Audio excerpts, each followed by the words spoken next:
Olá, o Conexão Poder está no ar e a nossa entrevistada hoje é a deputada Janaína Riva, vice-presidente da Assembleia, e temos pautas políticas bombando hoje, né, deputada? Tudo bem? Tudo bem? Bom dia. Bom, aliás, boa tarde, Márcia. Boa tarde a todos que estão nos acompanhando Conexão Poder. Eu disse para você que hoje é um dia que não vai faltar pauta para a gente debater. Foi um dia animado, começou animado. Pois é, a senhora conseguiu almoçar agora, né? Eu vi a senhora estava votando ali na sessão e almoçando, votando e almoçando. Votando e almoçando. É para aproveitar um pouquinho do tempo com as crianças também. E você sabe que nessa nova rotina agora da pandemia, né? Eles também estão tendo EAD. Então, na hora do almoço é a hora que a gente consegue estar todo mundo um pouquinho mais junto. Eu almocei antes para poder ficar um pouquinho com eles. Já desci, já verifiquei, está todo mundo vivo, todo mundo bem. Já estamos tranquilas para poder fazer nossa entrevista.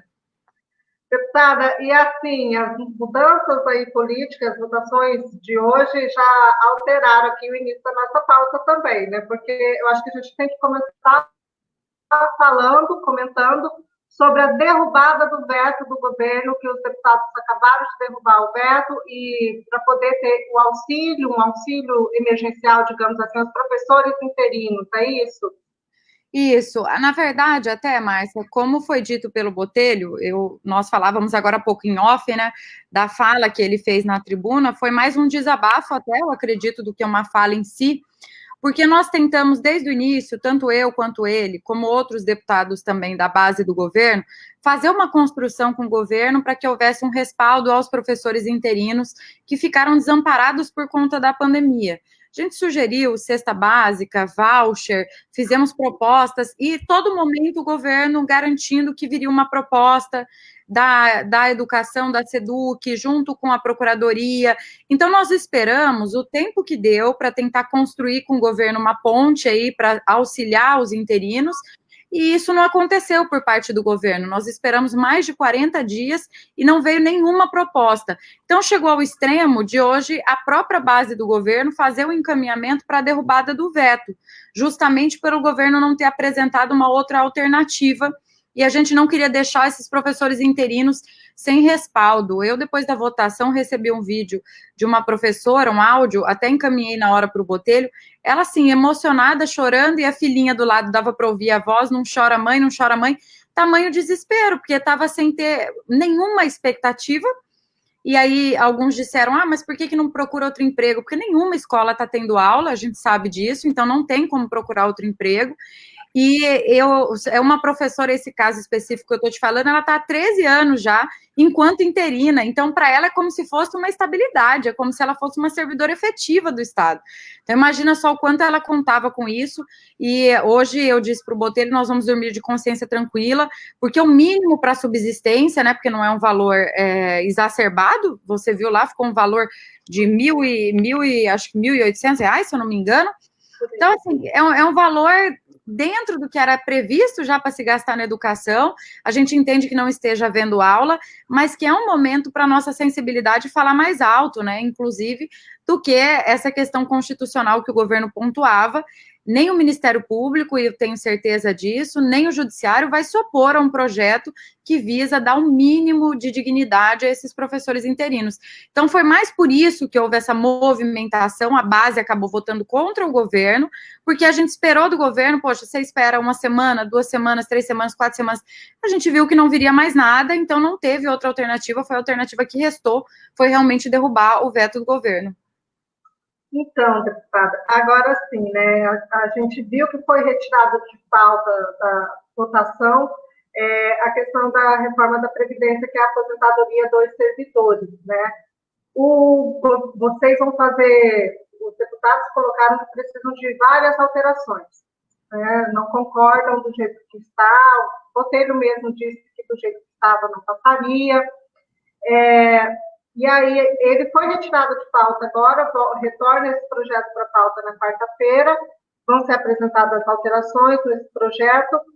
E aí, a senhora acha que não fica agora, nesse momento, uma rusga aí nesse relacionamento com o governo? Já são duas pautas bastante pesadas, né? Bastante polêmicas. São duas pautas polêmicas, mas que poderiam não ser, né, Márcia? Como, por exemplo, essa questão da Previdência. Se desde o início nós já tivéssemos começado a trabalhar as emendas parlamentares, muitos deputados hoje já estariam votando favoravelmente à proposta da PEC. O que aconteceu foi que houve uma decisão, e essa decisão foi, por grande maioria da base governista, que as emendas seriam feitas só em segunda votação. O que acontece com isso? Apesar de haver esse acordo entre nós deputados, para a população isso não fica claro. Como que você vai passar para a população que aquilo que você está votando não é o que vai ser o projeto na realidade, quando o projeto se efetivar?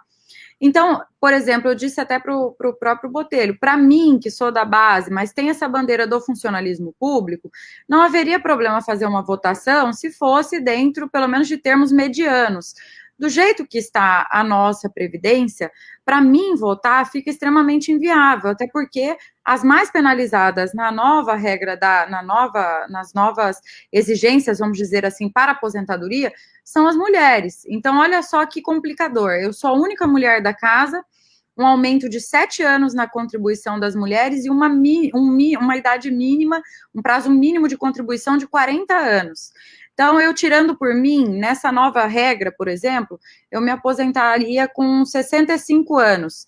Só que o problema não somos nós, vamos dizer assim, que ainda não temos o direito adquirido, ainda jovens mulheres.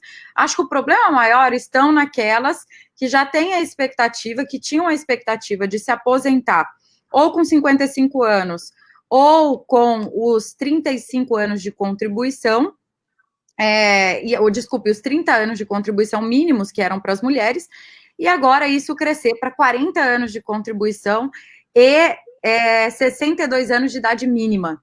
Então, essas sim estão mais desesperadas, até porque não houve, na minha opinião, um equilíbrio no percentual, na hora de se dar o mesmo aumento para os homens. Com os homens foi um aumento de 5 anos, a gente sabe que inclusive a expectativa de vida da mulher e a qualidade de vida da mulher, ela é menor do que a do homem, isso são inúmeros os motivos, né, Márcia?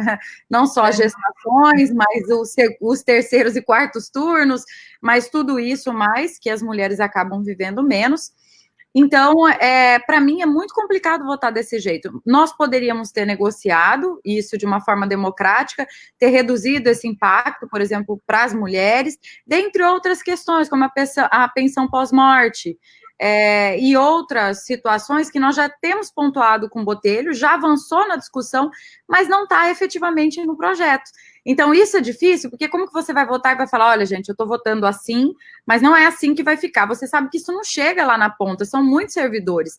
Então, acho que a gente poderia ter feito isso no início, já ter amenizado um pouco, e aí sim ter passado em primeira e ter se programado para votar em segunda. Do jeito que está hoje, o governo está enfrentando essa dificuldade por conta disso. Mas a gente sabe que a Previdência é necessária, né? Tanto é que a maioria da população é a favor. O que a gente quer tentar fazer é dar um impacto menor para o funcionalismo público mato-grossense diante do nosso cenário econômico, porque o nosso estado não pode ser tratado como o estado do Rio de Janeiro, como o estado do Rio Grande do Sul, que são estados que têm um comprometimento, né, econômico muito maior do que o nosso.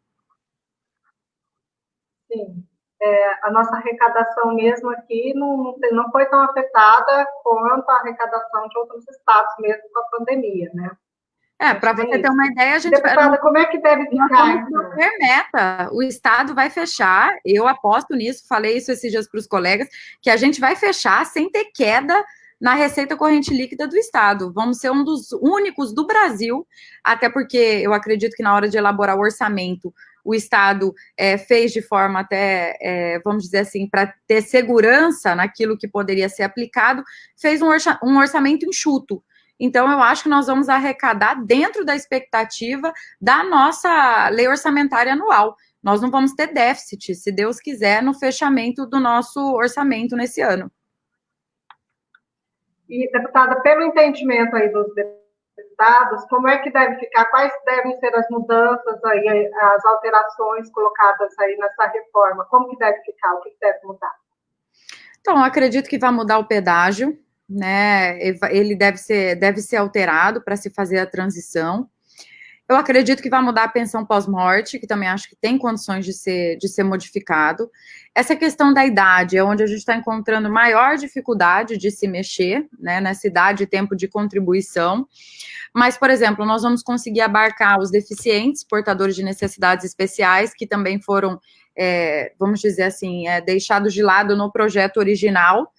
E, então, já tem algumas questões, como eu te disse aqui, Márcia, que já estão consensuada entre os deputados. Quer dizer, isso nós podemos alterar, isso nós não podemos alterar, até porque a gente entende também que cada alteração representa um valor significativo do que deixa de ser arrecadado.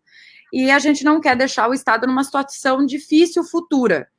Então, essas situações já estão em andamento, mas, em contrapartida, o governo também exige, e os deputados de base exigem, que os deputados votem a favor. Então, aí que está o dilema. Quer dizer, a gente tem que fazer uma negociação ciente que nós vamos ter que votar a favor para conseguir ter um número adequado de votos. Senão, não teria sentido também se alterar um projeto se for simplesmente para a gente votar contra. Como tem alguns colegas lá que votam contra, não importa a mudança que for feita no projeto. Eu já penso diferente. Eu acho que se for para ter ganho para os servidores públicos e criar-se um projeto que vai amenizar a situação da Previdência do Estado de Mato Grosso, eu acho que é possível sim votar a favor, mas tem que fazer essa costura, por isso que a gente não votou até agora. Então, hoje, por exemplo, quando eu entrei em contato com o presidente pedindo para que retirasse de pauta, foi para que nós tivéssemos mais 2 dias de negociação. Aí já soube que agora à tarde vai ter uma reunião, daqui a pouquinho, às 3 da tarde, vai ter uma reunião no Palácio, na Casa Civil, com os deputados. Amanhã também estão chegando alguns deputados do interior que vêm também para ajudar nessa interlocução. Então, quer dizer, a gente ainda trabalha com a expectativa de termos mais ganhos, né? Já existem algumas propostas, só que nenhuma delas está fechada justamente porque tem que haver também o compromisso do voto.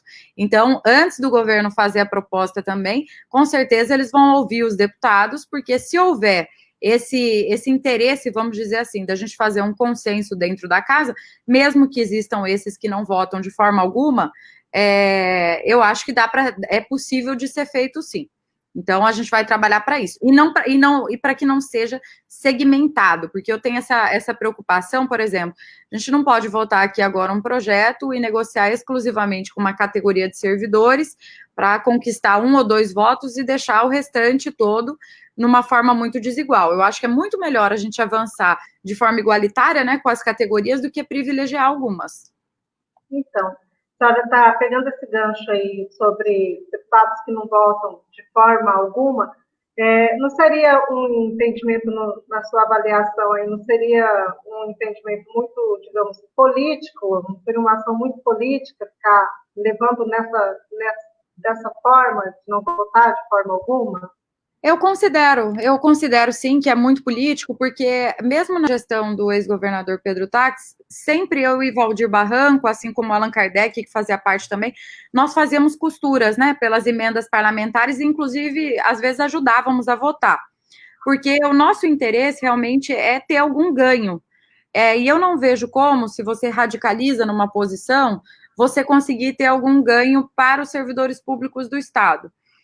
Um ganho seria não passar, mas esse não passar, a gente sabe que aí vai vir outro projeto no ano que vem, porque a gente sabe que é necessário se fazer a reforma.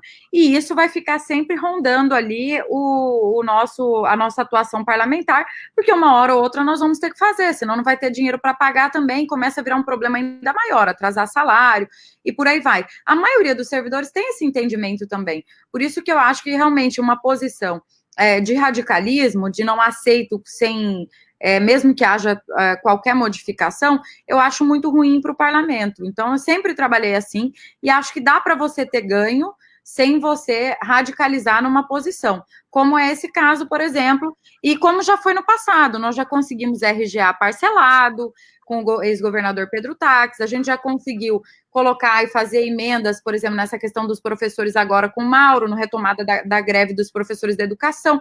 Eu acho que sempre tem como você ganhar se você consegue fazer uma negociação, principalmente quando você entende, e eu penso assim, que não existe como você hoje ser um gestor público no Brasil, um executivo, sem que você entenda que a reforma da Previdência é necessária para o país. Ela não é só para Mato Grosso, para todo o país. Quais são os reflexos hoje de não se aprovar uma reforma da Previdência? Mato Grosso passa a ter uma posição muito desfavorável no que tange a concessão de empréstimos, no que tange a recebimentos de recurso federal, porque isso, inclusive, é requisito, né, de alguns recursos federais, de alguns aportes do governo federal. Então, a gente tem que analisar tudo isso. Quer dizer, eu quero ajudar o servidor público, mas também tenho preocupação com a situação e equilíbrio econômico do meu estado. Então, se eu posso fazer os dois, como a gente está tentando fazer, eu espero que dê certo, não tem por que não fazer. E a gente vai tentar fazer isso. Tanto eu quanto o deputado João José, como eu vejo outros deputados também estão dispostos, mesmo se posicionando hoje contra a Previdência como ela está, a fazer uma construção de uma Previdência que seja, como eu te disse, de menor impacto ao funcionalismo, e assim nós podemos, inclusive, votar a favor dessa construção, se houver também não seria nenhum ganho para o servidor, né? Porque não tem como ganhar com uma PEC da Previdência, mas seria pelo menos amenizar o impacto para o servidor. Sem jogar para a plateia, né? Esse jogar para a plateia, muita gente fala, mas na época do Pedro você sempre fazia isso e tudo. Na época do Pedro a gente sempre construía, sempre. Foi difícil, assim, por mais que o Pedro fosse realmente um executor, assim, um executivo, ele fosse uma pessoa dura, de difícil entendimento, assim, com relação à oposição, que ele tinha uma relação muito ruim com a oposição. Com os deputados da base, a gente sempre conseguia construir alguma coisa.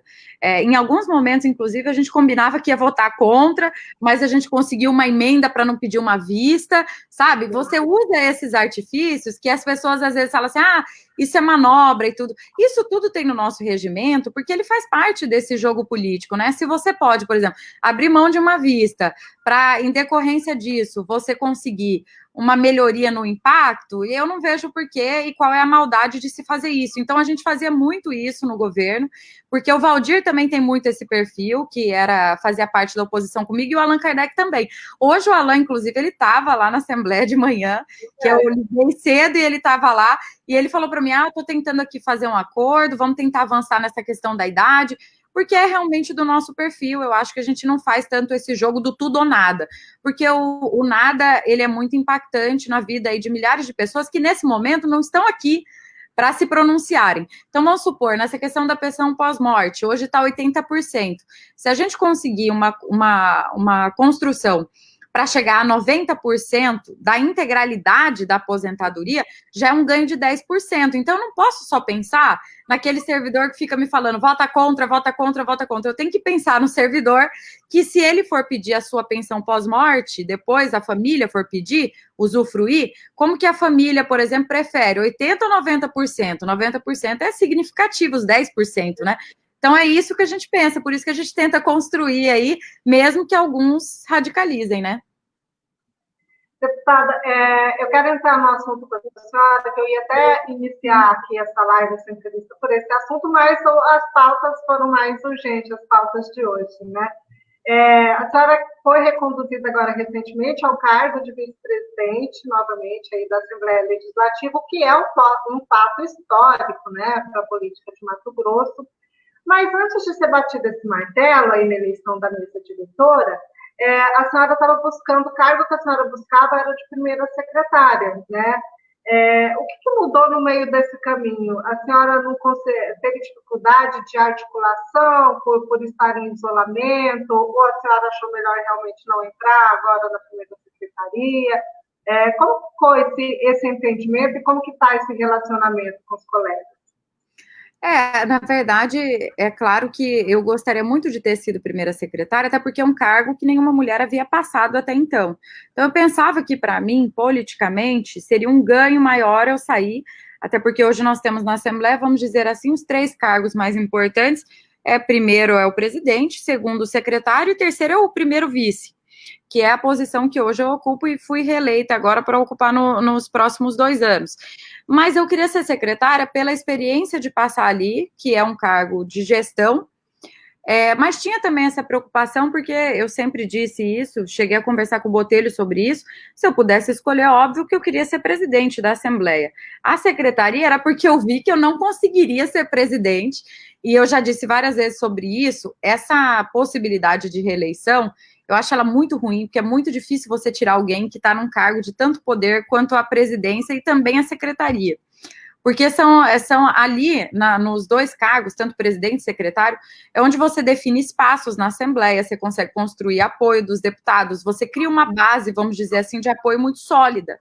Então, é difícil você, podendo haver a reeleição, você conseguir fazer uma troca muito grande. Pode ver que, historicamente, é muito difícil os dois permanecerem fora da mesa, tanto o presidente quanto o secretário. É muito comum a gente ver alternar, ou sair só um quando precisa fazer uma composição maior, mas isso é raro. Para a gente tirar na eleição passada o Guilherme e colocar o Max, nós precisamos nos reunir não lembro se agora, mas eram cerca de 16 deputados para conseguir tirar o Guilherme, e eu tive que recuar para dar esse espaço para o Max, porque senão a gente não ia conseguir trocar nem o Guilherme, e ia ficar o Botelho presidente, o Guilherme secretário, ou o Guilherme presidente e o Botelho secretário. Então, é difícil você tirar quem está no poder. Eu acho que foram muitos fatores. Mas só não precisou isolar ninguém numa chácara secreta. Não precisa mais. Não, se eu tivesse feito, talvez, né, tinha dado mais certo, acho que a pandemia atrapalhou. Mas, realmente, na hora de você fazer a composição, eu até a semana anterior, eu tinha mais votos que o Max para ser secretária, e eu já sabia ali que meu adversário, dentro dessa disputa interna, era realmente o deputado Max Russi, porque era o único outro deputado que tentou construir uma base com antecedência. Então, eu e Max chegamos várias vezes a consensuar que eu seria secretária e que ele seria vice, e na última semana isso mudou, e eu tenho certeza que o fato de não estar lá presencialmente, isso influenciou muito, porque se você está lá dentro do plenário, você consegue a todo momento estar fazendo esse trabalho com os deputados de autoafirmação, de que a chapa está feita. À distância, eu acho que dava uma certa insegurança nos deputados com relação ao projeto. E outros fatores que eu também acredito que tenham influenciado, além dessa questão do poder, de quem já está lá, é mais fácil para você construir, você pode abrir mão de mais espaço, você pode fazer, o jogo é maior para quem já está no poder. E na hora de nós fazermos essa composição, a regra era muito clara, era quem tivesse mais apoio dos deputados seria o primeiro secretário, e quem tivesse menos apoio seria o vice. Então, eu acabei ficando enquanto vice. Mas tem algumas limitações também que eu falei para o Max e para o Botelho na época que eu tenho, assim, para mim, enquanto mulher, eu tenho mais dificuldade de fazer compromisso, se eu não tenho a certeza que eu vou conseguir cumprir esse compromisso. Eu já tinha alguns lados definidos, porque nessa discussão entra de tudo, entra a eleição de Senado, entra apoio nas municipais, para candidatura a prefeito, divisão de partidos, enfim, é uma negociação realmente política. Eu acho que nisso o Max conseguiu desempenhar um papel melhor, e acho que muito disso, sim, se deve a essa minha ausência, e que foi uma opção minha também. Eu sabia que eu corria risco de perder espaço com essa minha ausência, né? Mas nesse momento, infelizmente para nós mulheres, a vida é assim, a gente acaba priorizando os nossos filhos, e eu hoje gestante, eu fiquei com muito receio de ficar lá dentro da Assembleia, já tinha deputado que tinha testado positivo, e estou tranquila com a forma como encaminhei, vamos dizer assim, essa eleição. Acho que se fosse a secretaria de fato algo que eu considerasse imprescindível para o meu futuro político, poderia ter feito mais. Mas eu hoje me sinto mais segura ali na vice, inclusive acho que para mim trabalhar ano que vem com um bebê pequeno, acho que é um lugar onde eu vou ter mais serenidade para trabalhar, a não ser que o Botelho saia, né, antes do tempo. Eu ia falar para a senhora, mas a gente não está aí nessa expectativa, tem já muita gente na expectativa de que o Botelho saia aí no final do ano, ele é muito cotado para ser candidato a prefeito de Cuiabá, né? Inclusive o governador já falou sobre isso também, já citou o nome do Botelho como um dos cotados, ou seja, já, né, deixou claro ali para ele, olha, o bem está te convocando, né? E aí a senhora fica como presidente. E já passei, né, por essa experiência, foi muito boa, inclusive quando o Botelho abriu espaço para ficar na presidência, não chegou a inteirar os 2 meses, mas foi importante porque o Botelho me deixou muito à vontade, e isso é muito legal, porque eu já tinha visto outras vezes presidentes se afastarem, e eu nunca tinha visto alguém dar tamanha liberdade como ele deu para mim para poder conduzir os trabalhos, e conseguir criar uma boa relação com o governo, conseguir mostrar para o governo que apesar de em algumas pautas eu ter um posicionamento divergente, isso não influencia em nada na presidência da casa, até porque você tem um rito ali que é formal, né? Então, assim, não tem como você sair muito disso. A única coisa que o presidente faz sozinho é escolher e definir aquilo que deve ser pautado ou não. No mais, o presidente ele é pautado pela maioria da casa. Então, foi muito importante para mim esses 2 meses, até para os deputados sentirem um pouquinho também do quanto eu consigo ser firme ali naquela posição, porque isso é uma dúvida eterna que tem os homens com relação às mulheres, principalmente na política. Você sabe que é uma coisa assim que, será que vai dar conta? Será que vai dar conta? Ah, nenhuma mulher tinha sido presidente até então, será que não vai se abalar? E só abalou meu peso, que eu perdi muito peso enquanto eu fiquei, porque eu sou muito dedicada, também acho que é uma característica da mulher, né, Márcia? A gente é muito dedicada, a gente segue muito horário, a gente quer se... E você quer mostrar que, assim, olha, eu sou mulher, mas eu sou capaz, então você quer dar o dobro, sabe, do que do comprometimento, do que as pessoas esperam. E eu tentei fazer isso na presidência, então foi de grande valia para mim. Hoje eu vejo que se o Botelho sair, inclusive para mim, eu já tenho mais segurança do que eu vou fazer lá na Assembleia. Tem muita coisa que o Botelho faz que eu acho importante, esse papel principalmente de articulador, não é um papel necessariamente do presidente da Assembleia, ele faz isso porque ele gosta, eu gosto também, então constantemente ele está ali discutindo pautas, fazendo um papel até um pouco de líder do governo, mas ele não deixa também de lado a oposição, ele consegue transitar bem nos dois lados, os dois ambientes, tanto é que fez uma chapa e continua sendo uma chapa mista, né, tem deputados de oposição também, e deputados da base de governo, e eu quero poder continuar, vamos dizer assim, a desempenhar esse papel. Algumas coisas quero modernizar, já falei com ele sobre isso, ele acha que a gente já pode começar aí dando uma modernizada desde já nas ações da Assembleia. Então, ele dá muito espaço para construir, sabe? Ser vice do Botelho não é penoso, porque ele também, não sei se é pela, vamos dizer, pela identidade que nós criamos um com o outro, confiança, né? Mas a gente consegue trabalhar muito bem juntos. Esse final do ano agora ele deve sair novamente. Aí eu já vou ter uma experiência aqui que vai ser presidente com um bebê, né? Para eu poder ver como eu vou tocar a vida lá dentro. Mas acho que se eu tiver essa disciplina aí, que é inerente a nós mulheres, eu acho que vai dar tudo certo. E eu já consigo também vislumbrar se no futuro ele vier a sair, porque acho realmente que ele é um nome fortíssimo, né? Se ele for candidato a prefeito. Como também, se houver a vaga do Tribunal de Contas, eu acho que é o nome que hoje soma mais apoio dentro da Assembleia Legislativa, é o nome dele também, justamente por essa habilidade que ele tem, né?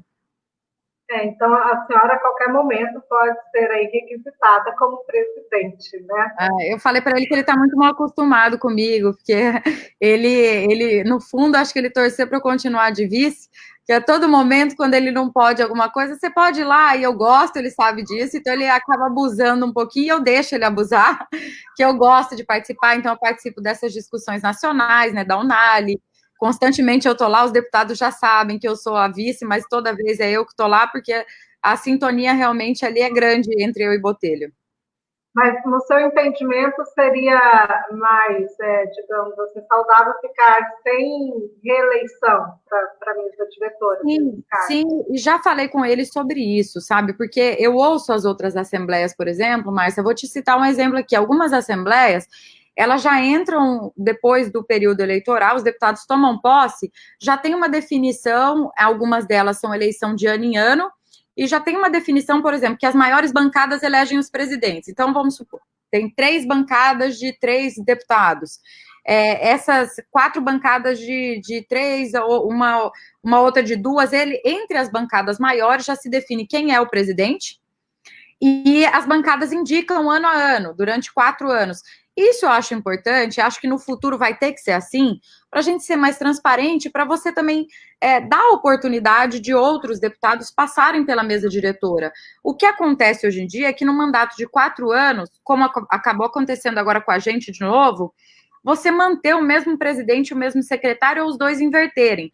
Isso é muito ruim para a democracia, né? E eu falo sempre isso para o Botelho, o fato de gostar dele, o fato de apoiá-lo não quer dizer que eu não pense que seria muito bom para casa se a gente tivesse essa oportunidade de fazer essa alternância do poder, porque eu enxergo que essa permanência no poder ela acaba criando um comodismo, vamos dizer assim, por parte de quem está na presidência, na secretaria, e os deputados sequer conseguem vislumbrar um outro cenário.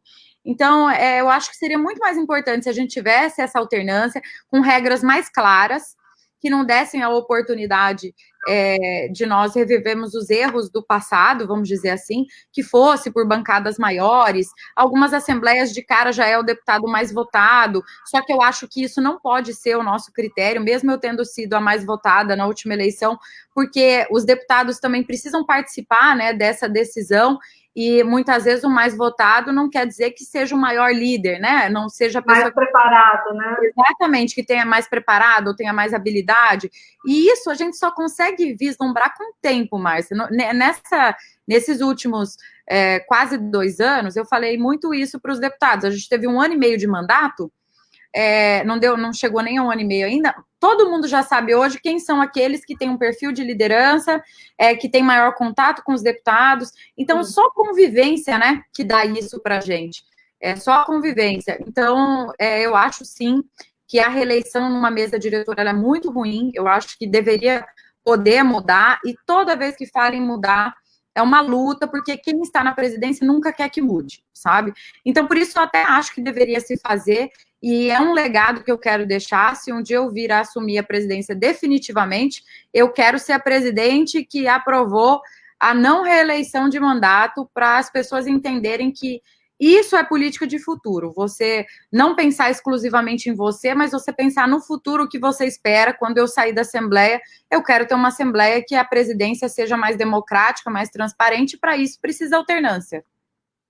E nessa questão de projeto político, a senhora não escondeu que tem um projeto, tem uma vontade de ser governadora. Mantém-se esse projeto? Mantém. Eu sempre falo que a pessoa que não sonha, que não tem um projeto maior, ela não serve para continuar na vida pública, porque você acaba se acomodando e você vira um deputado de carreira, um político de carreira que não tem propósito de crescimento.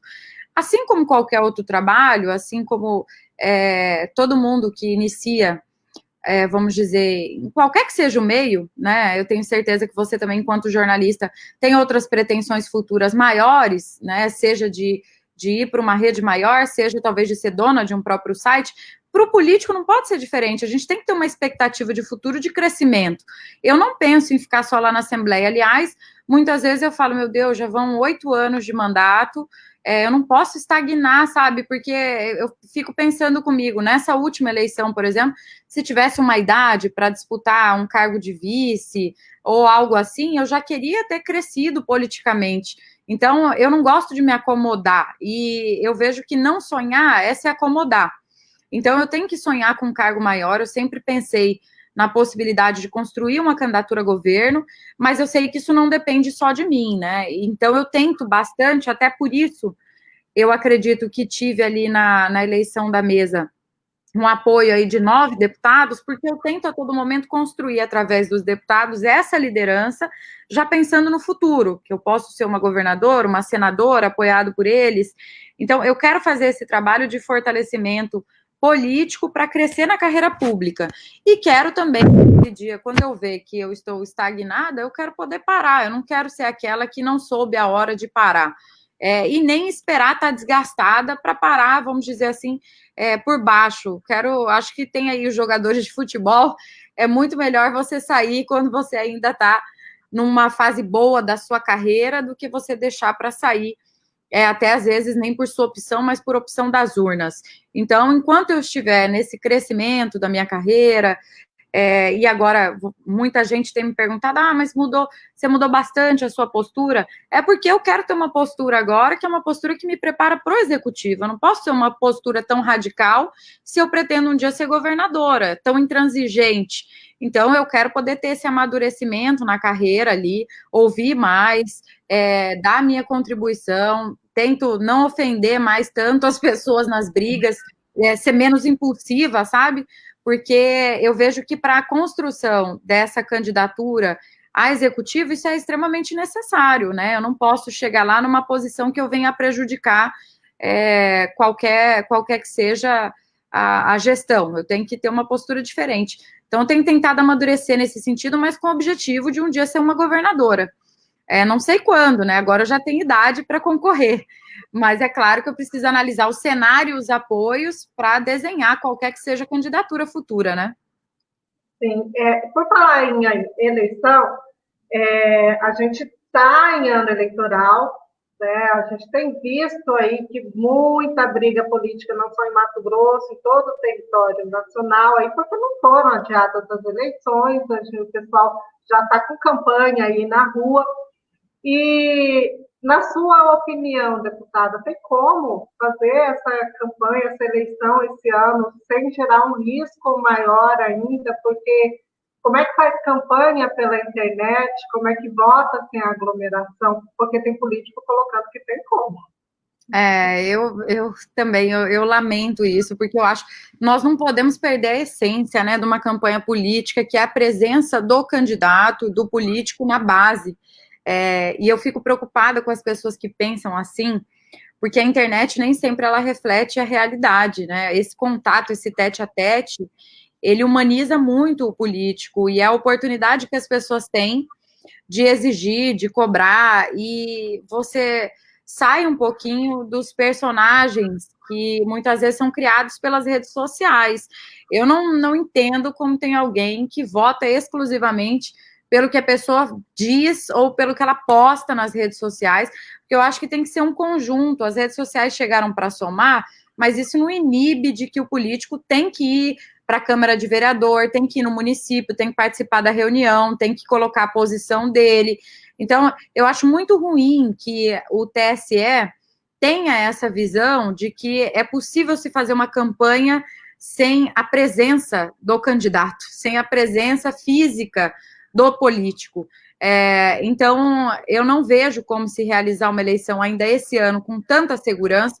Uma eleição já é extremamente cara, né? Custa 4 bilhões de reais uma eleição, fora o fundo eleitoral, que são mais 2 bilhões de reais. Então, isso, os gastos de uma campanha, eles ultrapassam 6 bilhões de reais. E aí você analisa que você precisa dar álcool gel, máscara gratuitamente para a população, e ainda assim você vai expor a sua população a risco, porque não tem como uma urna eleitoral que votam aí 400, 500 pessoas, a todo momento você fazer a desinfecção dela e achar que não tem risco nenhum da pessoa ficar numa fila para votar. Que sejam em 2 dias a eleição, faz aglomeração. Então, eu acho muito ruim e acho que o nosso cenário é um cenário completamente diferente de outros estados. Eu ouvi o presidente do TSE falar, por exemplo, em fazer convenção online. Me explique bem como funciona uma convenção online, onde você tem que colocar ali 200, 300 pessoas para participar. Como que essas pessoas vão fazer para falar? E que qualidade de internet a gente tem no estado de Mato Grosso para fazer isso, Márcia? Aqui em Cuiabá a internet já é tão deficitária. Aqui na minha casa, a Laura, eu quero até mandar um abraço para a Laura, toda a minha equipe, que eles brigam comigo.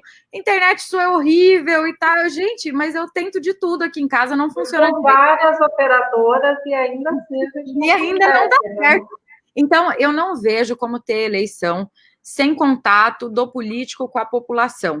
Acho que é um momento ruim. Como que vai entrar um vereador bater na porta de uma casa para discutir política, com a pessoa passando necessidade, sem poder trabalhar? E acho até desrespeitoso. Eu tenho visto deputados aí fazerem reuniões no interior, mesmo usando máscara e tudo. Eu sou totalmente contra a aglomeração nesse momento. Acho que a prioridade tem que ser outra, tem que ser salvar vidas, aglomerar o menos possível e ficar em casa, quem pode ficar em casa. E acho que política, num momento de pandemia, de uma crise de saúde pública tão grande, ela é secundária, ela não poderia ser tratada como está sendo tratada. Vamos ter eleição a qualquer custo. Não precisa disso. A gente pode fazer eleição depois, como a gente pode trabalhar para a unificação das eleições. Até eu tentei fazer uma enquete, a gente fez nas minhas redes sociais, e das 800 pessoas, 850 pessoas que votaram, 500 a favor da unificação e 350 contra a unificação, porque tem gente, principalmente aquele que está descontente com o prefeito e com o vereador, ele vota contra porque ele gostaria de trocar na cidade dele. Mas eu acho que não está analisando isso a longo prazo também, que seria muito benéfico a gente ter eleição só de 4 em 4 anos. Economia, combater aquele excesso de gasto público para ganhar a eleição, que a cada 2 a 2 anos vem as ações politiqueiras, para ganhar voto eu vou conceder mais isso, vou conceder mais aquilo. A cada 2 anos o país sofre um impacto com isso. Eu acho que melhoraria muito se a gente unificasse, mas, como você disse, eu não concordo de que só rede social você se conhece alguém. Até porque, muitas vezes, a rede social dá uma interpretação totalmente diferente do que é de verdade da matéria que você está tratando. Eu acho que o contato na política ele é essencial, ele não pode ser desprezado. Mas para a gente concluir aqui, a senhora acha que já está tendo, no seu entendimento, estão ocorrendo aí ações politiqueiras, já aí com essa relação de eleição versus pandemia? Claro, eu vejo o receio de muitos prefeitos em adotar medidas mais duras, justamente pelo receio das eleições, porque se aproximam as eleições municipais, e aí os prefeitos ficam receosos, se eu tomar essa medida eu vou ficar mal com tal segmento, eu vou ficar mal com outro segmento, e acho que isso impacta sim no que a gente está vivendo hoje. Inclusive, nesse aumento abrupto de casos aí em Mato Grosso, eu vejo que a eleição já está impactando sim, e que se não houvesse as eleições, nós veríamos aí tanto prefeitos quanto posições daqueles que se dizem anti-fechamento e tudo com posições totalmente diferentes. Eu não sou uma pessoa radical nesse sentido, sempre fui a favor do isolamento também vertical, do grupo de risco, acho que não precisava tanto pânico quanto foi gerado no início, mas acho que tem muita gente, sim, que está movida pela eleição, não tomando as atitudes que seriam necessárias para esse momento. Só para a gente finalmente concluir aqui, no seu entendimento, agora parece que deu um apaziguado aí entre o nosso governador e prefeito da capital. Teremos mais sucesso aí nas ações de combate à pandemia, finalmente? Com certeza nós teremos mais sucesso, porque o rumo, né, da situação era do fracasso absoluto, se tanto o prefeito quanto o governador continuassem tendo ações de forma isolada e nessa rixa política que os dois estavam. Desde o início, eu tentava falar com o Emanuel, tentei várias vezes, eu falo bastante com o secretário Mauro Carvalho, e falando da importância de que os dois caminhassem juntos, e vejo que agora a relação melhorou muito, né? Os dois estão muito preocupados com a situação da saúde pública, porque Cuiabá é a nossa cidade-mãe, né? A referência, vamos dizer assim, de todo o estado de Mato Grosso, então é onde tem o maior número de pacientes e também de maior número de população, e agora eu prevejo aí que nós teremos, sem dúvida, avanços, né, mais rápidos, que surtam efeitos mais rápidos no combate ao coronavírus, principalmente no que tange as UTIs. Então, essa situação estava um pouco já insustentável, todo mundo acho que tentou construir essa relação, e agora parece que ela está tomando um caminho mais adequado, né, e mais justo com a população, porque as pessoas já estavam também sem paciência para aquele tipo de discussão tão pequena, enquanto tinha gente morrendo aí, não tinha perspectiva nenhuma de crescimento das nossas unidades de saúde pública. Acho que agora a relação já está bem melhor, já fiquei sabendo pelos bastidores que os dois estão se falando todos os dias, isso é muito bom, né, e acho que a população só tem a ganhar com isso. Tá certo, deputado. Eu quero agradecer a sua participação, o tempo disponível aqui com a nossa entrevista, a nossa live, agora as nossas entrevistas aí nesse momento de pandemia, né, online, e a gente continua acompanhando o trabalho da senhora, o trabalho da Assembleia. Quero deixar o espaço aberto para suas considerações finais. Márcia, quero agradecer a você, quero agradecer a todos os telespectadores do Conexão, poder mandar um abraço para o André, que deve estar nos assistindo, para a Maiara, toda a família.